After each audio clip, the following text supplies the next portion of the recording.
Il-Keenan Report kien wieħed mid-dokumenti l-aktar importanti li wassal għal bidliet storiċi fil-politika lingwistika ta' pajjiżna.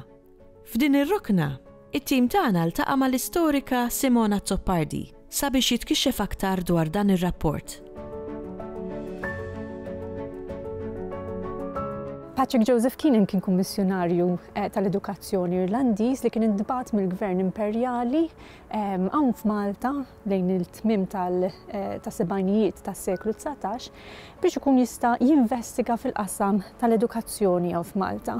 Ma ġiex waħdu, kien hawn ukoll żewġ kummissjonarji oħrajn li kienu jiffurmaw mill-Kummissjoni Reali tal-1878. Dawn kienu Francis Rowsell u kien hemm ukoll Penrose Julian.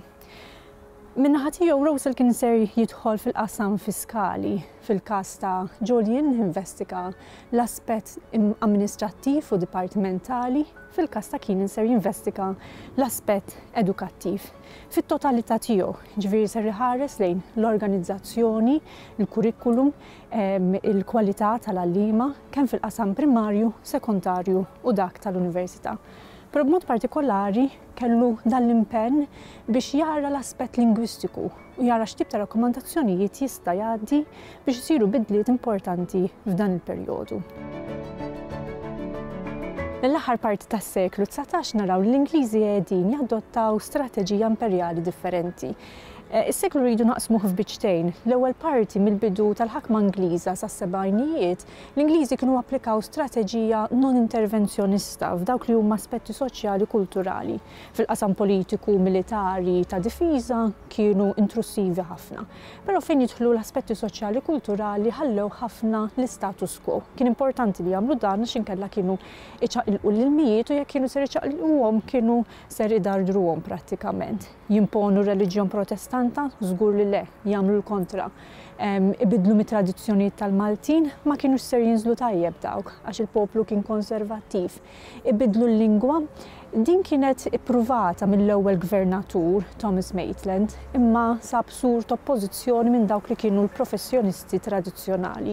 U peress li ma kienx neċessità li l-Angliċizzazzjoni jisseħħ f'din l-ewwel parti tas-seklu, infatti l-amministrazzjonijiet konsekuttivi mhumiex ser ikunu qegħdin jippromovuha. Niġu għas-sebgħinijiet u hemmhekk naraw bidla fl-istrateġija. Fis-sebgħinijiet naraw kuntest imperjali li qed jinbidel. Il-Mediterran, l-Ewropa qegħdin jaraw iktar kompetizzjoni u rivalità imperjali. Naraw ukoll żewġ atturi ġodda fix-xena internazzjonali, l-Italja u l-Ġermanja. U fl-Italja b'mod partikolari, wara l-unifikazzjoni naraw il-moviment irredentist li qed jisħaq li hemm artijiet, territorji li fihom popli li jitkellmu bit-Taljan jew li għandhom konnessjoni mal-Italja li wkoll issa jridu jsiru parti mill-Italja magħquda. Malta kienet waħda minn dawn it-territorji.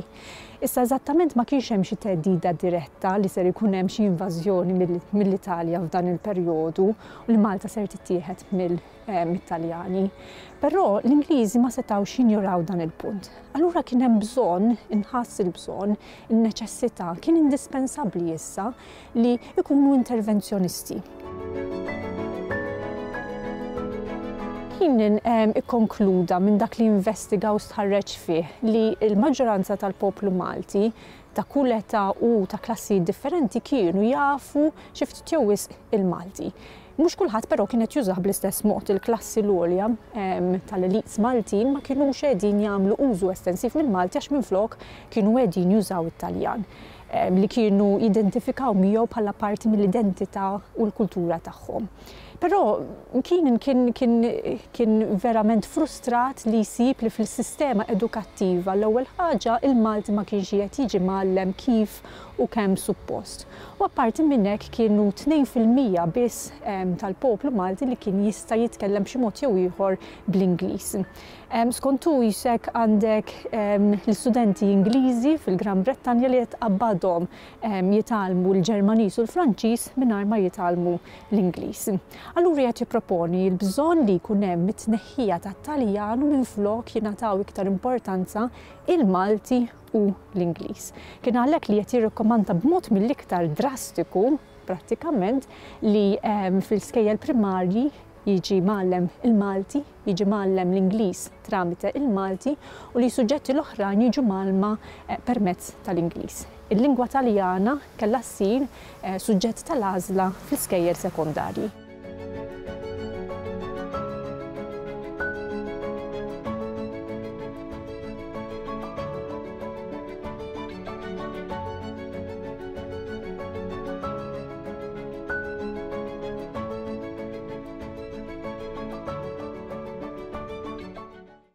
Il-Sinna jixtieq jirringrazzja lill-Aġenzija Nazzjonali tal-Litterizmu, lill-Ministeru għall-Edukazzjoni u x-Xogħol, lill-Kunsill Nazzjonali tal-Ilsien Malti u lid-Dipartiment tal-Malti fil-Fakultà tal-Arti l-Università.